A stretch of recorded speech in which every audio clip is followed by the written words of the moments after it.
KGF का पूरा नाम कोलार गोल्ड फील्ड्स है और फिल्म में इसके दूसरे अध्याय का नाम केजीएफ चैप्टर 2 रखा गया है।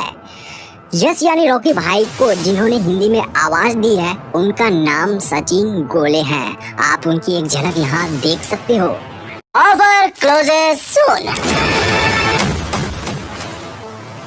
केजीएफ चैप्टर 2 के डायरेक्टर प्रशांत नील सर ने कोलार गोल्ड फील्ड्स में सोने की खानों को दिखाने के लिए हाईटेक टेक्नोलॉजी के साथ साथ वीएफएक्स यूज किए थे। लीड कास्ट के अलावा इस फिल्म में 800 से ज्यादा जूनियर आर्टिस्ट को लिया गया जिन्हें आप यहाँ देख रहे हो।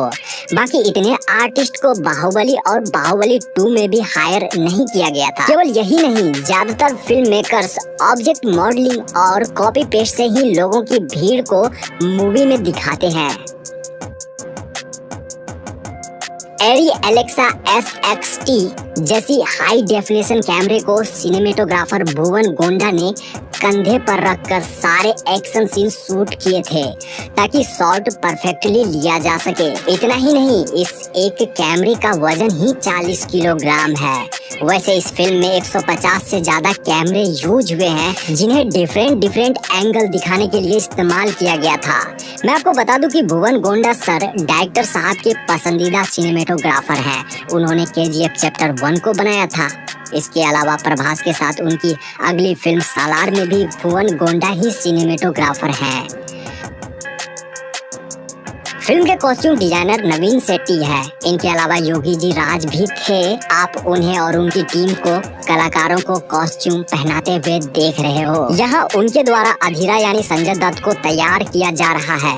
मैं आपको बता दूं कि उनके सूट का वजन यानी अधीरा के सूट का वजन ही 25 किलोग्राम था, जिसमें लेदर, कॉटन, जूट इत्यादि यूज किए गए हैं उस कपड़े को बनाने में। श्रीनिधि शेट्टी और यश का कॉस्ट्यूम डिजाइन सानिया सरधारिया ने किया है।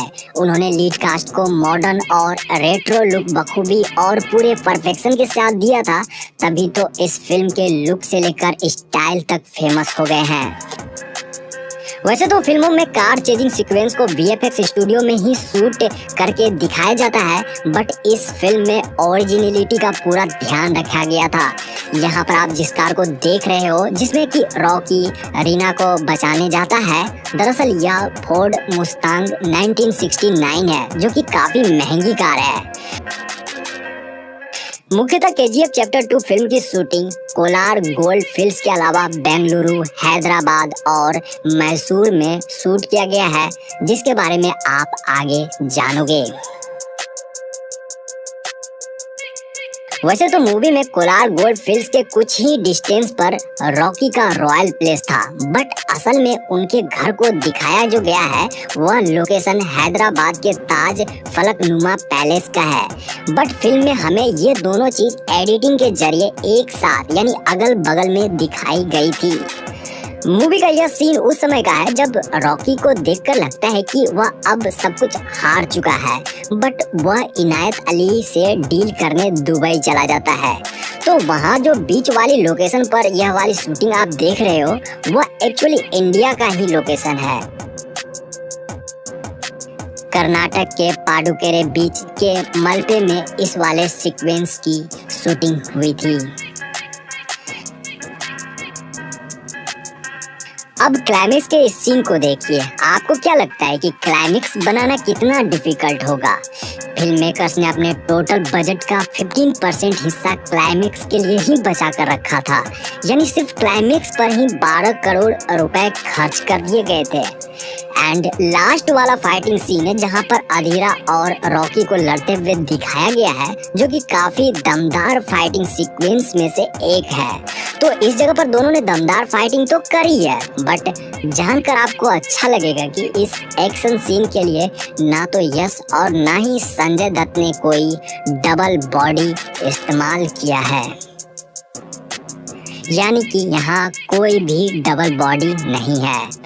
ब्यूटी पेजेंट श्रीनिधि जी, जिन्होंने इस फिल्म में रीना का किरदार निभाया है, जो कि रॉकी की वाइफ रहती है, यहाँ उन्हें आप बिहाइंड द सीन में देख रहे हो। वो अपने शॉट को खुद से देख भी रही है एंड वो काफी अच्छा फील कर रही है। और यह क्लिप होली का है।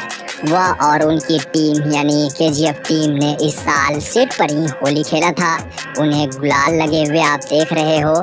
एंड मैं आपको बता दूं कि श्रीनिधि जी इस फिल्म के लिए यानी केजीएफ फिल्म के लिए बड़ी बड़ी 7 फिल्मों का ऑफर अब तक ठुकरा चुकी है ताकि वह रॉकी के साथ स्क्रीन शेयर कर सके। क्लाइमेक्स का यह धांसू सीन है जिसके शॉट्स और रील आजकल खूब वायरल हो रहे हैं। यह सीन फिल्म में आपको कुछ ऐसे दिखाया गया था।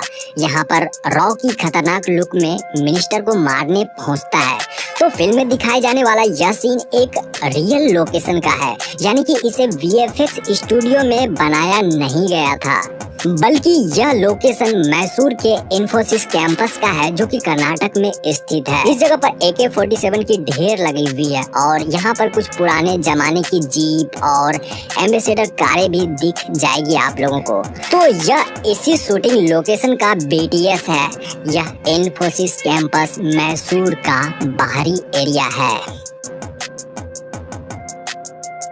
इस जगह हैंडसम रॉकी भाई का प्राइम मिनिस्टर रमिका सेन से पहली मीटिंग होती है जिसका BTS आप यहाँ देख रहे हो।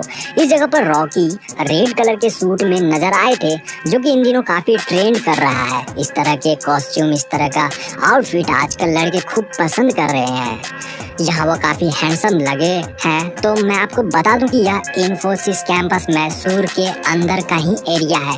पहले बाहर वाला एरिया जो आपको मैंने अभी दिखाया एंड ये उसके अंदर का है। ये काफी प्राइम लोकेशन है। आप इस जगह को देखकर भी खुद समझ सकते हो। आप लोग यह लोकेशन देख रहे हो, असल में यह KGF यानी कोलार गोल्ड फील्ड्स का लोकेशन है। इसी जगह पर मूवी का 50% हिस्सा बना है। यह कर्नाटक के कोलार में ऐसी एक असली जगह है। यहाँ पर सच में सोने की बहुत सारे खदानें थी कभी। तो KGF चैप्टर 1 और KGF चैप्टर 2 की पूरी स्टोरी कोलार गोल्ड फील्ड्स में बनी सोने की खदानों पर आधारित है। यह लोकेशन बेंगलुरु से लगभग 100 किलोमीटर की दूरी पर स्थित है एंड KGF चैप्टर 2 का भी सेट यही है। वैसे तो KGF की स्टोरी काल्पनिक है लेकिन कहीं न कहीं इसे आप लोग रियल कोलार गोल्ड फील्ड से रिलेट कर पाओगे। साल 1981 की प्राइम मिनिस्टर रमिका सेन यश को इंडिया का सबसे खतरनाक क्रिमिनल बताकर उनके खिलाफ डेथ वारंट सिग्नेचर करती है।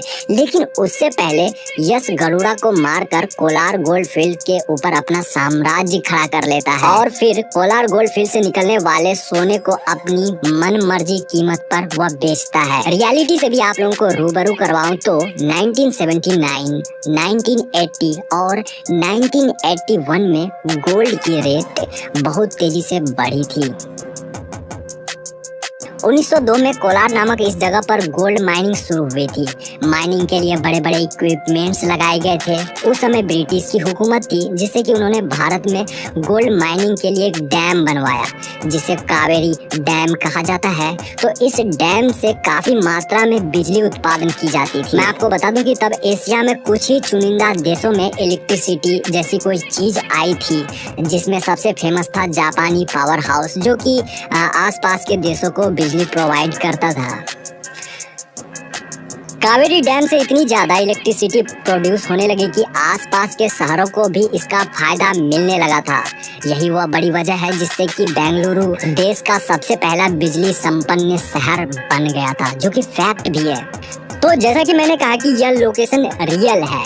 KGF चैप्टर 2 के डायरेक्टर प्रशांत नील सर चाहते तो ये पूरी फिल्म VFX स्टूडियो में भी बना सकते थे, लेकिन यहाँ जो सेट तैयार किए गए थे उनके पीछे काफी मेहनत लगी है। एंड मैं आपको बता दूं कि KGF मूवी के कोलार गोल्ड फील्ड के इस सेट को बनाने में 9 महीने लगे थे और 250 लोग प्रतिदिन काम करते थे। देखिए, गोल्ड माइनिंग के लिए साइनाइड का यूज किया जाता था पहले। यहाँ जो आप इस जगह पर इतने बड़े विशालकाय गड्ढे देख रहे हो, यह फिल्म मेकर्स द्वारा नहीं करा गया, बल्कि ये माइनिंग करने से ही इतना बड़ा गड्ढा बना है। अब सोचो कितनी ज्यादा साइनाइड यहाँ यूज किए गए होंगे। यहाँ तक कि इस जगह पर साइनाइड के पहाड़ भी बन गए हैं एंड उसकी धूल से फिल्म मेकर्स और क्रू मेंबर्स को काफी ज्यादा परेशानी का सामना करना पड़ता था। तो तो आप लोगों ने यहाँ जाना कि KGF चैप्टर 2 को बनाने में कितना हार्ड वर्क लगा है। KGF चैप्टर 2 मूवी को बनाने में लगे हार्ड वर्क के बारे में आप लोगों ने तो जान ही लिया। ज्यादा से ज्यादा आप लोग शेयर करो ताकि और भी लोगों को पता चल सके कि ये फिल्म कितनी मुश्किलों से बनी है। Thanks for watching. मिलते हैं एक शानदार वीडियो में। अपना ख्याल रखिए। Take care. Bye bye.